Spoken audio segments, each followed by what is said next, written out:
Good morning mtazamaji wangu, my name is PST Maombi. I'm back because of grace of God.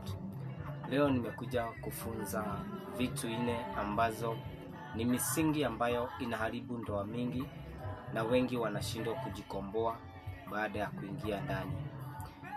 Labda umeshajiuliza kwa nini ulikuwa na fedha ukioa ukafilisika, wakati uko umeoa ulikuwa na pesa zako. Na ukajiuliza kwa nini ulioa ukakuwa mlevi na hukuwa unakunywa hata pombe. Ukajiuliza kwa nini ulioa ukaanza kutamani mpaka wake wa watu na kulala na wasichana nje, lakini kabla hujaoa hukuwa na those issues. Ukashindwa kwa nini ulioa na ukakuta unaanza kuvutwa na kwenda kuabudu miungu ama kwa waganga na waganguzi bila kujua shida iko wapi. Leo nakuja kueleza those issues kule huwa zinatoka na ukitaka kujitenganisha nazo. Tutaanza na kwamba kule huwa zinatoka majority ni wakati unaoa familia iko na msingi ya poverty. Wakati unaoa msingi wa poverty in that family, kama wewe si muombezi, the time una connect to that family, ama umeoa ama umeolewa, nakuta ukisink kwa maana umejoin kwa that family na umepata code ya poverty to that family. Hiyo ni moja. Ya pili, wakati unaoa unakuta uko unakunywa, lakini wakati unaoa kwa familia ambao ni warevi, unakuta umeanza kuiga ile mwindo wao wa kuwa mlevi na maisha yako unakuwa mtu mlevi na maisha yako inaharibika. Ni because una connect na that code wakati umeolewa ama umeoa ile familia, una connect na hiyo code ya ulevi na unaweza kuwa mlevi pia na wewe. Lakini kitu tunastahili tutakuja kuongea baadaye tuweze kujua ni vile tutawezaje kusaidika after joining to that family without knowing, juu wengi hawajui. Ingine, wakati unakuta ulikuwa Mkristo lakini wakati ulioa ulianza kuabudu miungu, ama ukakuta unaanza kuenda kwa ushirikina. Wakati umeoa familia inapenda kwenda kwa ushirikina ama wanaabudu miungu. Ni juu umeconnect na that code ya ile miungu yao, imeshinda ule Mungu wako. Juu labda wewe hujasikia kwa maombi, wewe si muombezi halisi, hujasimama imara, na hiyo ndio sababu yale madhabahu yako na nguvu kuliko yanakuconnect, unaisha nguvu, unabidi wa join. That's why you see they fight with you mpaka mwisho inabidi ujoin them, unaanza kuabudu miungu yao. Ingine tutaenda ile ya umaraya.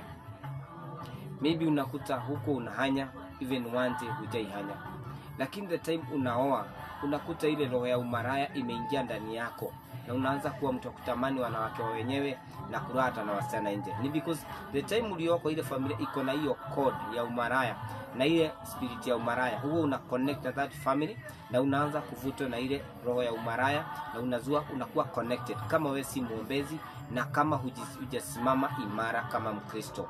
Hiyo ndio mara mingi inafanya watu wengi wanaharibika, wanakuta maisha yao yanaisha na wanakuwa watu wa kuharibika na mwisho wanarudi nyuma.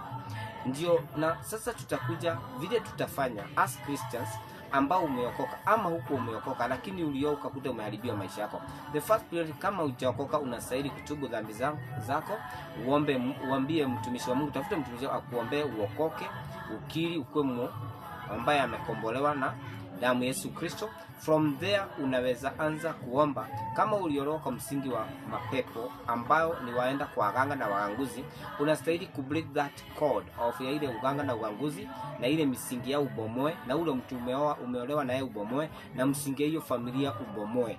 Alafu break that code hiyo familia na hiyo waganga wanaendana na hiyo misingi yao ya ushirikina, na unaweza kusimama imara na ile miungu yataweza kuinama juu, utasimama imara ukiwa Mkristo. Ingine, kama uliolewa kwa familia ukaanza kufanya umaraya, unastahili make sure kwamba lazima kama hujaokoka uokoke na break that code hiyo umaraya na ujitenganishe hiyo umaraya na utenganishe mke wako kama mume wako kwa hiyo roho ya umaraya, na mtakuta mkisimama. Kama uliolewa na roho ukakuta umaskini ulikuwa na fedha ama msichana ukioroka family, ulikuwa mtu well up, ulikuwa mtu hard work, ukakuta kuna ile uchofu uliingia ndani ya maisha yako, ukaanza kurudishwa nyuma. Unastahili kubreak hiyo code ya poverty na maisha yako, ujitenganishe na hiyo familia na utaweza kusimama, because our God is a faithful God. Hiyo ingine bado the same what we are going to do tu, nimesema utabreak that code na ujitenganishe na hiyo misingi zao na umoboe misingi zao na utaweza kusimama. I think you learn kitu leo. Mungu akubariki na akutende mema. Wewe ambao unapitia those issues, nimesema Mungu akukomboe kwenye misingi hayo na utaweza kusimama, because our God is a faithful God. Have a blessed day with miracles and wonders. Thank you for watching my PST Maombi station. Thank you.